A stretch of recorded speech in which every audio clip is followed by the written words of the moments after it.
Eksperiments numur 2. Brīnumsvecīte olā.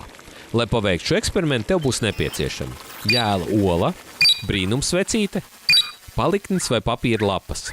Šo eksperimentu atļauts veikt tikai kopā ar vecākiem, drošā vietā. Vislabākais ārpus mājas. Lai svecīti degtu, tai ir vajadzīgs apkārt esošais skābeklis. Bet kā jums liekas, vai arī brīnumsvecītei ir vajadzīgs skābeklis? Nu, teikt obligāti, kā savādāk? Dāvi. Es domāju, ka nē. Nu, redz, to mēs varam pārbaudīt, veicot eksperimentu ar brīnumsvecīti un olu. Paņemam olu Olu? un izdursim cauri brīnumsvecīti. Kā tad tu to izdarīsi? Nu, centīšos to izdarīt ļoti uzmanīgi. Nu? Oi. Viena. Otru galu. Ir. Nu, kā tev izdevās? Jā, un tagad bišķiņ jāpataisa lielāks caurumiņš. Otrs. Kā izdevās? Viena šitā būs. Varim. Paldies.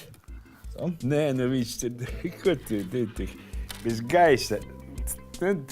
Nodzisīs, domāju, ja? Jā, nu man jau ir saķepājies. Tā. Nu, un tagad? Nu, tagad dedzināsim un skatīsimies. Bet, lai mēs labāk varētu redzēt, mēs varam aptumšot laboratoriju. Nav problēma. Skaties. Hop!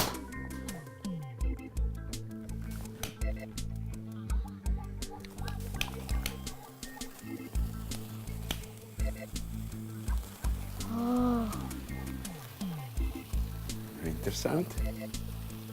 Pagaidām viss ir pavisam normāli. Tagad ir labi, jā. Jo ir gaiss. Bet tā kā pējies, tā būs Tā būs čušs. čušs, jā. Nu, nevar savādāk tur būt. Skatāmies uz pirmo Tagad rādu. tur izcepsies tā ola galā. Varēs mēst. Jā.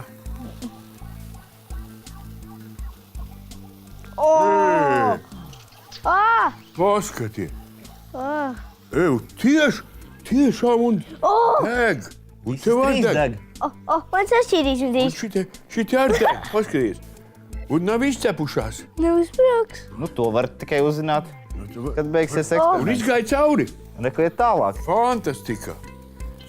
Ei, tā ir fantastiski. Tur redzēji, viņai vajadzēja nodzist jau sen. Paskaties, bet viņi izgāja cauri Stipri. un deg tālāk. Nā, tur cepās tā ola. Tikai smaržo pēc ceptas olas. Klausies. Raiti, nu es tev aplaudēju. Nu, tas ir fantastiski. Tas nebija tāds iedomājams joks, jā. Nu, ieslēdz atpakaļ gaismu. Ups! Nu, un kā jūs domājat, kur tad slēpjas tas joks? Es tev pateikšu godīgi, es nesaprotu. Tas nav iespējams. Es zinu. Tajā šķidrumā ir skābeklis. Nav gan. Vismaz ne tik, lai degtu brīnumsvecīti. Bet brīnumsvecītes taisa tā, ka tur ir iekšā visi ķīmiski elementi, kas ir nepieciešami degšanai. Tā skaitā arī skābeklis. Iekšā pašā brīnumsvecītē ir skābeklis. Kurš noreaģē pats un pats arī nodrošina degšanas procesu. Tāpēc arī olā varēja degt. Tad viņi faktiski ūdenī arī varētu to brīnumsvecīti. Nu, parasti ūdens samērcē to visu šķidrumu, un tad nav tik labi. Bet, ja paņem vairākas brīnumsvecītes, tad pat ūdenī esmu redzējis, ka deg, jā. Ak, tu redz, kā interesanti. Es gribu vēlreiz.